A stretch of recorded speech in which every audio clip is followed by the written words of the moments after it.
Hello, hi. Hi, good morning. Hi, good morning. How are you? I'm good. How are you? Fine, thank you. It's so nice to meet you. Thank you so much for being on the live interview series. Thank you so much. Thank you for the invite. Yes, we're so happy to have you. It's exciting Uh, to be live. Sorry? It's exciting to be live. Yeah, exactly. Yeah, and I mean it's a great way to, host these kinds of conversations and yeah. So if it's okay with you, Lina, I'd like to start with reading a brief introduction about you and then we can get started with our conversation. So also to everyone who's tuning in, welcome. Glad to have you. Today our guest is Lina Ghotmeh, who is the founder of the Paris-based atelier Lina Ghotmeh Architecture. Echoing her lived experience of Beirut, her office is orchestrated as an archaeology of the future. Every project emerges in complete symbiosis with nature, following a thorough historical and materially sensitive approach. Projects include Stone Garden, the handcrafted tower in Beirut, the Estonian National Museum, and the new Hermes manufacture, a low-carbon passive building under construction in Normandy. Lina holds teaching positions at the Yale School of Architecture and University of Toronto, and is co-president of the RTS Arches Scientific Network for Architecture in Extreme Climates. She's been awarded with the 2020 Tamayus Woman of Outstanding Achievement, the French Fine Arts Academy Cardin Award 2019, and the Grand Prix Affects in 2016, among other prizes. And she's currently nominated for the 2020 Schelling Architecture Prize.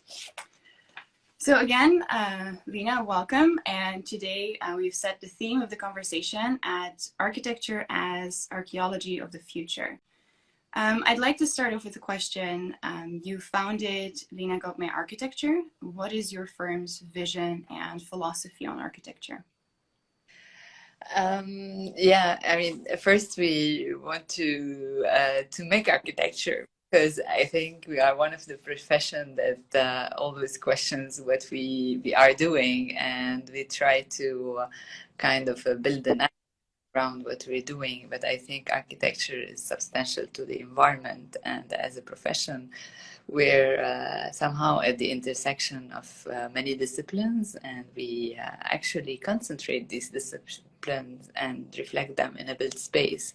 So it's like a profession of passion in that sense, because we have to learn from other fields, and we have to, in a way, reflect on the zeitgeist of a time, and try to even raise the challenges of the time we are facing into through a built space, and instigate new relationships through that built space. So already being able to architect all these relationships together is a great endeavor in the field.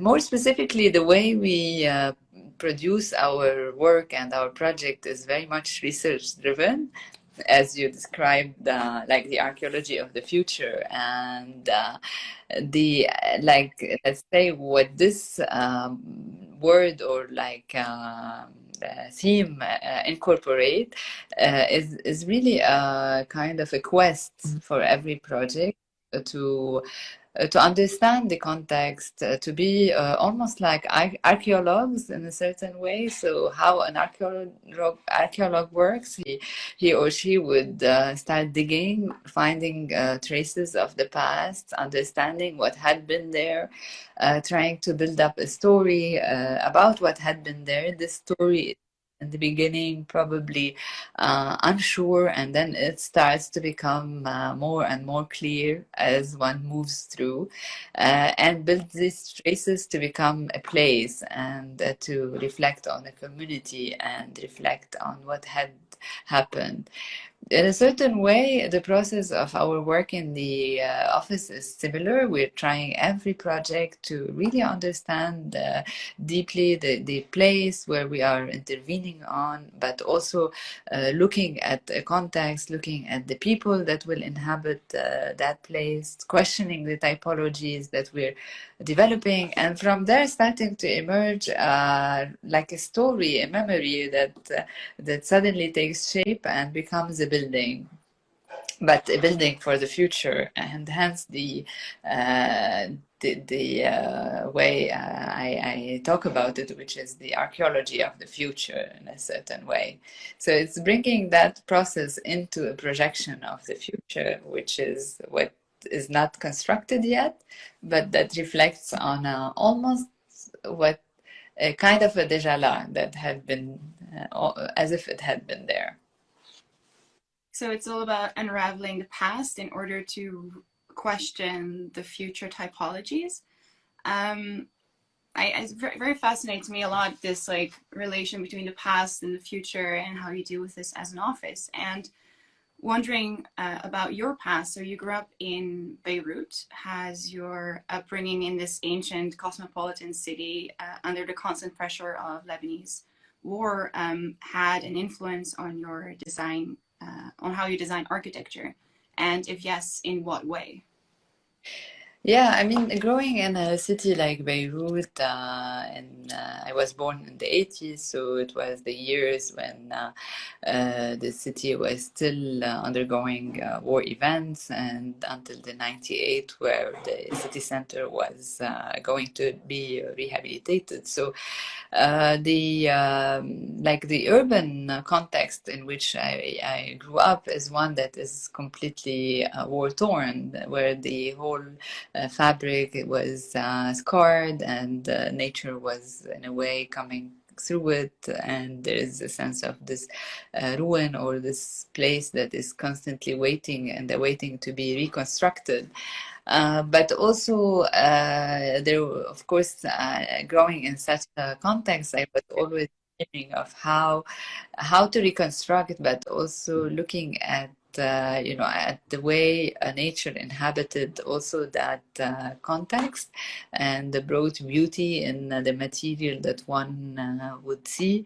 So there was always a kind of a desire to have architecture that brings people together, like to rebuild in a way that brings conciliation, and made me think of the role architecture could play actually in a city to kind of foster relationships between people.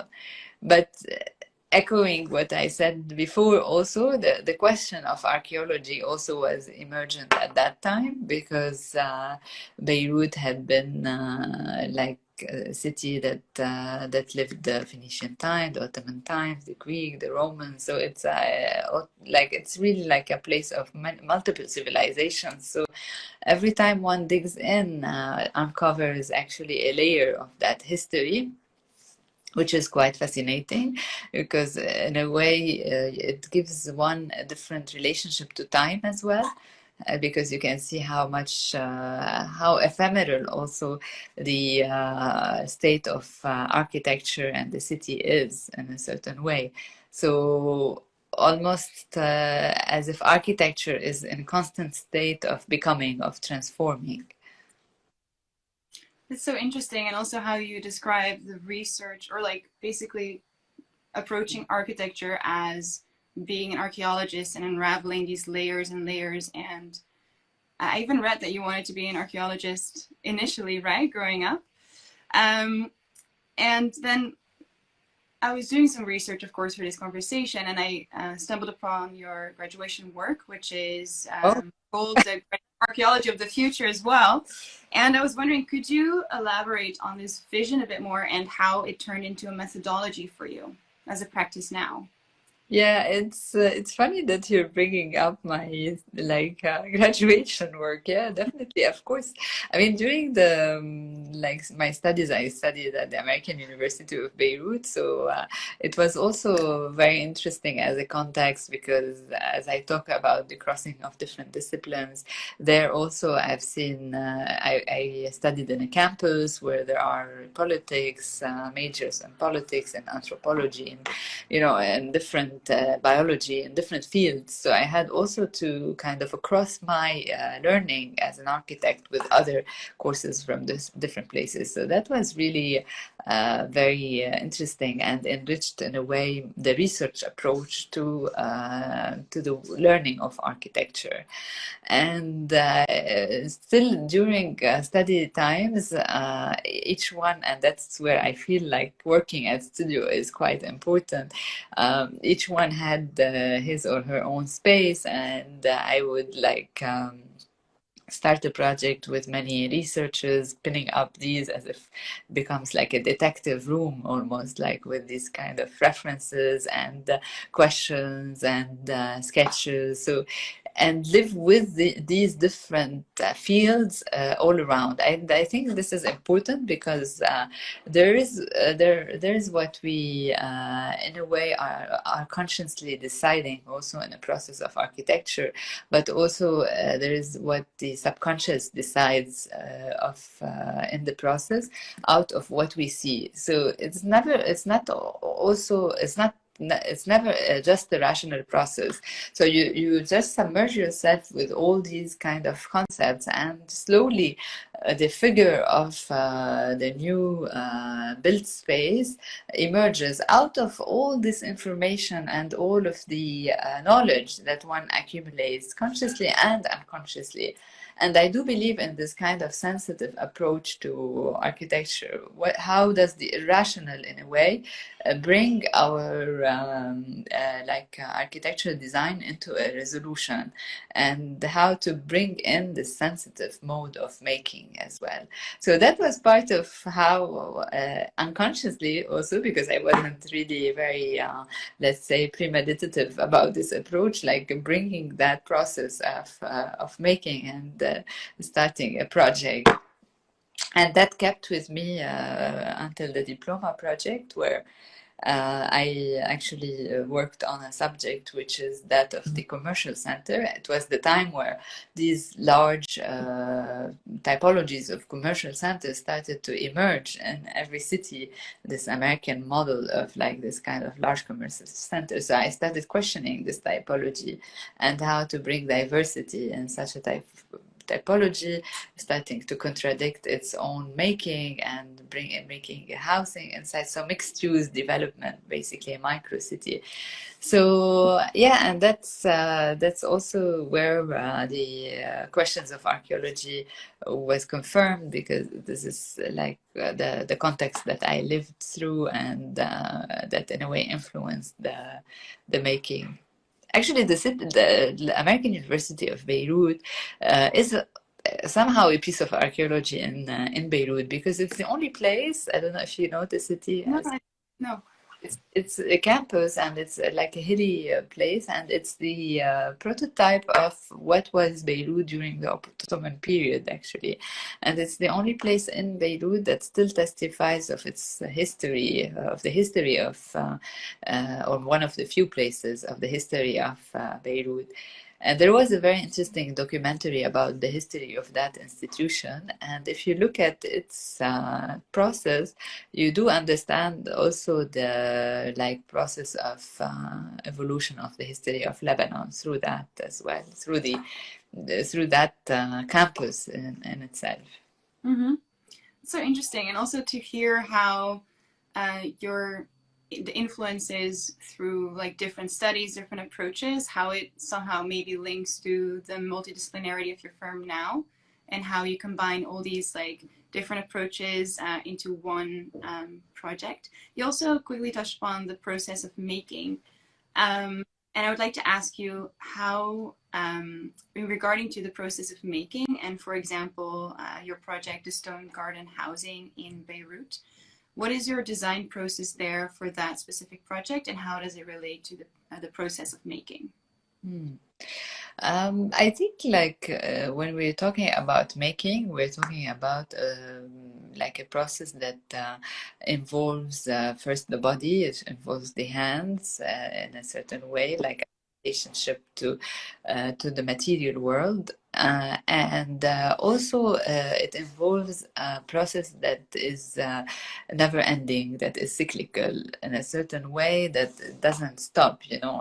And we try in a way to think about architecture as a kind of a process that is continuously alive, and one is not producing just an image and then executing it, you know, coldly, but it's really an experimentation process that continues through the construction, after the construction, that is a dialogue, constant dialogue that makes an architecture evolve.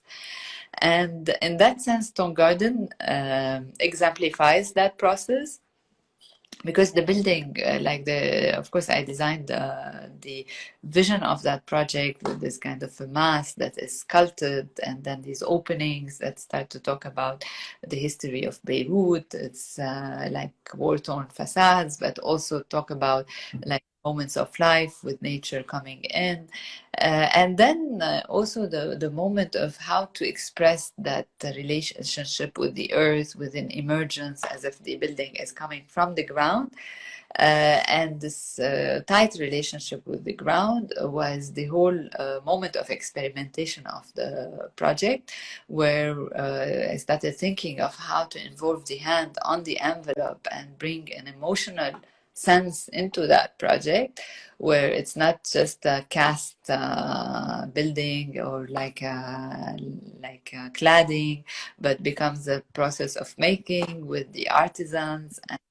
And we started working in the atelier with this kind of experiments of small pieces and scratching them with the fork, and looking at how this starts to portray also the moments of scratching, or like trying to prepare earth for planting, and then trying to going there to Beirut, working with the artisans in place who are very skilled. Actually, they know how to work also with their hands, and trying to discuss with them how can we make this in a reality testing on ground. I drew like a comb on the scale of one level, like 3.5 meters high, and then we started. So that's and all this happened, of course, with the kind of acceptance of the risk that all this process could take, and also putting oneself in the unknown, actually, of how to experiment and how to get into listen to the context, listen to the know-how of people around, and trying to engage in the making of architecture as a communal act as well. That is not just about executing a vision of a building, but actually together making architecture, together constructing, which reinforces in a much more stronger way our relationship to the context and the importance of act of building. Mm-hmm. It's so interesting how the process of making and maybe even art and craft are intertwined in your process. I mean, I love the example of like scratching a piece of material with an actual fork, just material. Then as a next question might be interesting to ask, you briefly described your research process and then the design process. How are those intertwined in this specific project? Like, to what extent do you do research in materialization and environment and history, and how is that, like, that's not a linear process? How is that process for you? How does design and research influence each other? Yeah, it's never a linear process, as you said very nicely, because it's a kind of a cyclical process. So, and that brings us actually to the question of how we perceive time. You talked about the past, being informed from the past and projecting into the future. I do think, like, in a way, we live in a cyclical time. All nature, our earth, ourselves, we are like we operate in a cyclical way. I mean, we compost at some point, even ourselves, and the way we relate to the environment, how we see seasons, like it's all like kind of there is a sense of cyclicality, repetition, related to the Yeah. past that brings to the future, our actions that we have repercussion on how we live today. So in a way, the process of design is one also that is iterative in a certain way. So basically, research continues all the way through the design process, from the from the conception of the project, from the sketch design until the detailed design, until the execution. And that's why sometimes I am skeptical when we have this kind of fixed image of the project, you know, that one produces in the beginning and gets stuck with. So if at some point I'm not convinced that this image that I produced during a competition is not, is not the most interesting, and I discover something during the, like, let's say, construction, I'm able to unmount that image and, transfer it into something else. So it's like really learning from the process and trying to kind of feed it and contaminate the project with the process of what we learn from, and how to reinforce that relationship to the place, but also to the people, and get it more closer to give it more meaning. And of course, environmental, I mean, everything we do, we should think about like a sustainable and environmental, ecological way of making in the most extent possible, and try to push our means to that. I mean, in our projects like in Beirut, the learning from vernacular architecture, these buildings that were more modest in the way they open to the environment with their windows, also like the thermal property of an envelope being more, let's say, having less to climatize the building and to cool it. Really trying to learn also from very spontaneous and basic ways of how we used to construct, listening to our environment and trying to implement these with the technologies we have today. Mm-hmm. It's super interesting how it's both, you talk about the cyclical process, either the design process, the link between research and design, but also time. You also briefly mentioned vernacular architecture. And I'd like to ask you, what role was in the project, the Hermès manufacturer in Normandy? What was the role of vernacular architecture there, and how did you approach the tactile and material research in that project? Yeah. I think like when we're talking about vernacular architecture, we're talking about an approach to architecture that is very much linked to its place in a certain way, because like at a time where we had less resources, less possibilities of bringing materials from the end of the world, we would listen to a context and see what are the materials at hand. The project of Hermès emerges first from an ambition to make the first workshop for Hermès that is low carbon, that is a passive building in France. It's a great ambition, because it's a building for making, so it uses a lot of electricity, it needs a lot of energy, and how to achieve that. So you have to think of all possible ways actually to be low carbon, to kind of either, like basically let's say common sense ways, but also technological ways. Common sense in the sense that if we think about designing in a bioclimatic way, we already reduce the need of climatization for such a space, the need of heating, the need of cooling. So first thinking about like how to be the most compact, to really position the building in terms of the sun, the wind, all the like the natural resources that we we've been talking about for centuries, and just applying these in the way we design. And of course, today, with the means, with our engineers, we are able to understand better the context. We are better understanding how the wind, what's the wind direction, what's the optimal way to ventilate that building, what's the optimal way actually to compact it. So we do simulations, we start to do tentative of designs and then simulate these, see how much consumption the building does actually when we do such shape or another shape. And this is where it emerged that the best shape of this building was this kind of a square that is compact enough and also functional enough, because all the atelier had to be on one floor, but also in a way portrays the systematic way of producing inside this building.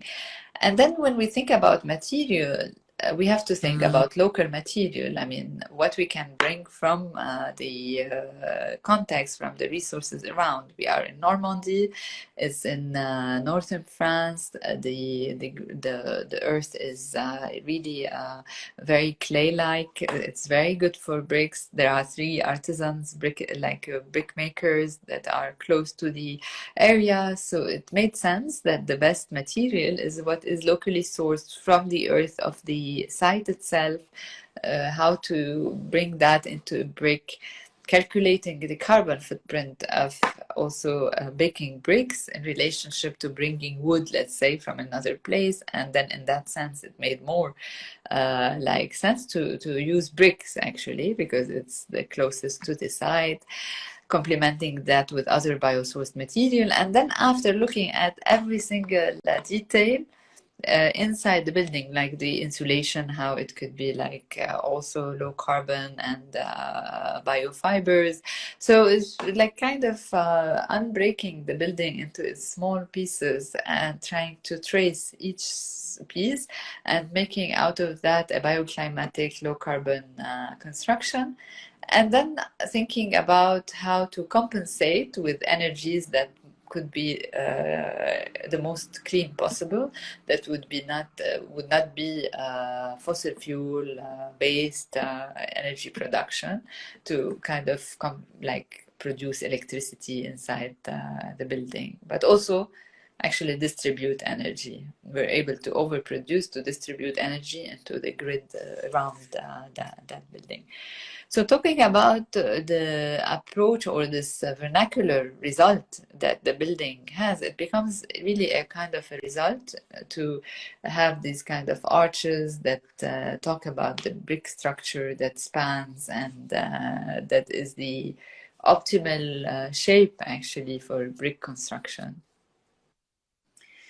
So it's both, the vernacular architecture is both about the location and the material, how it influences the material and the shape, I should say, more correctly. I'm really fascinated by your approach to sustainability, and it's something that I'm, as an architectural designer myself, also very passionate about, to design sustainability from the beginning of the process instead of compensating an energy demand. And also by designing more compact and more minimal. I think it's super interesting. Then I'd like to ask you something else. I feel like now we talked about archaeology of the future, we talked about material, about the process of making. On your website, I found an interesting quote, and it said, "If we had to choose one word to describe Lina's personality and vision, it would be humanist." Could you elaborate on that quote, and how does your humanist approach impact your designs? Well, that's maybe we should call Christine to to explain. I don't know how to. I mean, yeah. Position, right? Identifying with humanist. It's really interesting. Yeah. I think like there's I mean, first, just to respond to what you were saying about sustainability, which I found very interesting in a way, that how to start a project with a sustainability thought or like an ecological approach changes the process of design as well. You cannot do kind of maybe we have a vision, a sketch, or like an intuition, but immediately you have to get into the technical approach of a building and how it fits within the context. So it's both combining the poetics and the sensitive listening to a context itself, and that, as you say, changes our way of designing as well. Now for the humanist approach, I think it's more about the kind of compassionate relationship to design and to the way we inhabit our surrounding. It's about empathy also in designing and in making architecture. It's also thinking about us as humans, not as the central the creatures of this world, but as like in a more inclusive approach to the world, like a humanist approach, which is more like looking at us as one of these also creatures that are diverse, and that should where we should reflect on our diversity, but also we are also part of a larger kind of system that makes us and that influences us, and to that we do influence as well. And probably that's maybe what could be described as a humanist, like this emphatic, like empathetic approach to things. Mm-hmm. And maybe it's even in relation to your approach to sustainability, that by not seeing humans as central creatures and somehow designing with respect to nature and what was there prior, that is maybe the approach of designing sustainable from the very initial phase automatically by having that approach. Yeah. Yeah, he's very fascinating. So talking about architecture as an archaeology of the future, I wanted to ask you, how do you see the future of your atelier? Are there any new fascinations, research topics, or unexplored typologies that you would like to engage in? Or what archaeology of the future is yet to be explored for you? Yeah, I think like one of the parts that would be great to integrate and fascinate, develop in the atelier, is more this like material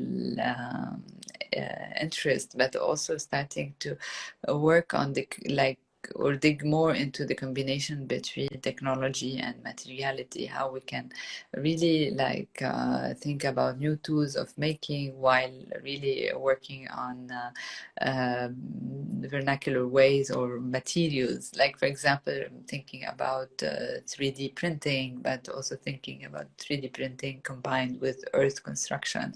So how to really kind of engage from the material knowledge and combining it with technology.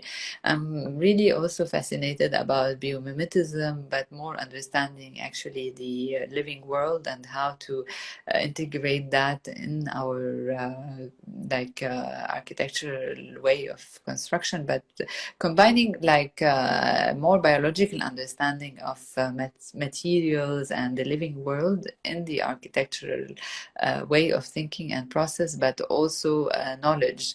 And that takes very much of like intersection between innovations, between different fields, between biologists and specialists from other fields and architecture. And it would be really great to be able to push further into that direction. And I know it's still embryonic in a way, that many studies are being led at universities. So we still not enough, let's say, intersecting other fields as a profession, but and really thinking through our way of construction through materials. And that would be something that I would love to develop further in the way we do things. Mm-hmm. So more continuing this multidisciplinarity of the office Yes, and pushing it. Yeah, pushing the boundaries of architecture further in that way by collaboration. yeah, in the detail, I mean, in this kind of starting from the brick in a certain way to design. Yeah. Mm-hmm. So I'd like to conclude this session with a final question, as we've already been going. It feels like we've only been talking for 10 minutes, but it's been 30.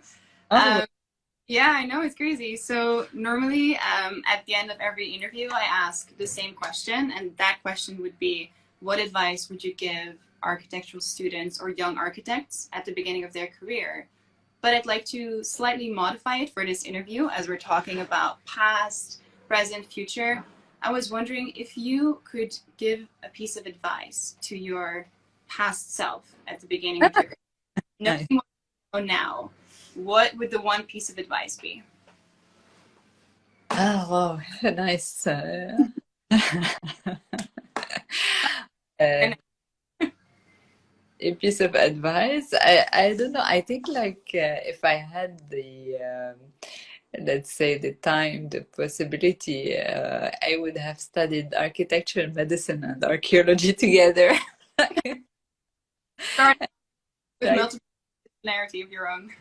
Yeah, I try to see how these three intersect because I was also very much passionate about genetics, like genetic medicine and archaeology, and I always think and feel like these three disciplines in a way could combine. Like if you think about the knowledge of material world and thinking about bringing materials through through organic way of understanding and multiplying cells, which is being done actually in some of the laboratories, and archaeology, which is the knowledge of the past, and architecture, which is envisioning the way we will inhabit our environment in the future. These three are quite complementary. So if I was three person in one, I could have done this together, and that would be It's so great. easy. I would have never picked architecture, biology, and medicine together. But when you explain it, it makes so much sense that there could be some sort of collaboration or influence on each other. Yeah, yeah. Yeah. Wow. So basically, the advice would be start off as by having a more multidisciplinary education or being more open towards multidisciplinarity. Is that how I understand it correctly? It's being able to kind of get further and let's say further in depth in these three disciplines, but one only has one life, and Mm-hmm. That's why that everyone was together find people from different disciplines. yeah. So probably I have, if there are any genetic doctors listening to me here or archaeologists, please contact me. We could make a great collaboration.